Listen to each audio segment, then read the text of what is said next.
তৃণমূলের কাছে অসহায় দেশের প্রধান দুই রাজনৈতিক দল আওয়ামী লীগ ও বিএনপি।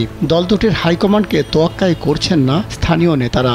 পদপদবি কেড়ে নেওয়া সহ দলের প্রাথমিক সদস্য বাতিলের হুমকিতেও ভয় নেই তৃণমূলের নেতাদের। তবে সব জল্পনা কল্পনাকে পেছনে ফেলে দলের ইতিহাসে সবচেয়ে বড় বহিষ্কারের ঘটনার জন্ম দিল বিএনপি।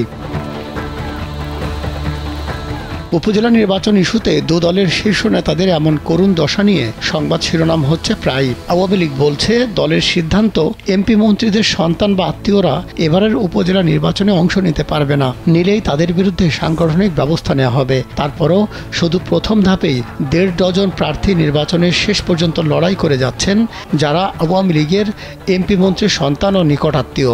ওয়ালটন ফ্যানের অ্যারোডাইনামিক ব্লেড ঘরের কোনায় কোনায় ঠান্ডা বাতাস ছড়িয়ে হাওয়া বদলে নেয়।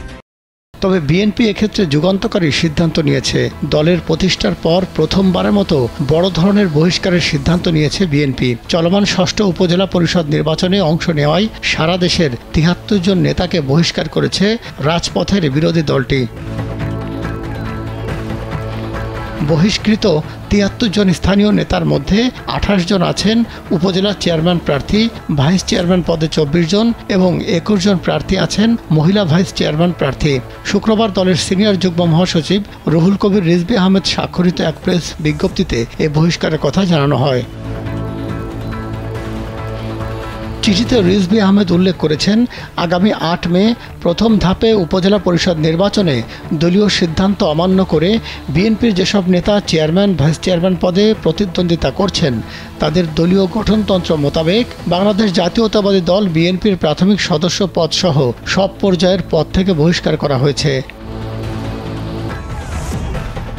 বিএনপি সূত্র জানিয়েছে, দলের সর্বোচ্চ নীতি নির্ধারণী পর্ষদ স্থায়ী কমিটির বৈঠকে উপজেলা নির্বাচন বর্জনের সিদ্ধান্তের পর তাদের নির্বাচন থেকে ফেরানোর নানা চেষ্টা করা হয়। এজন্য প্রার্থীদের কাছে স্থায়ী কমিটির সিদ্ধান্তের একটি চিঠি পাঠানো হয়। পাশাপাশি দলের কেন্দ্রীয়, বিভাগীয় ও জেলা পর্যায়ের নেতাদের বিশেষভাবে দায়িত্ব দেওয়া হয় নির্বাচনে অংশ নেওয়া নেতাদের বোঝানোর জন্য। এত কিছুর পরও থামানো যায়নি তাদের। সব উপেক্ষা করে ভোটের মাঠে আছেন বহিষ্কৃত এসব তৃণমূল নেতারা।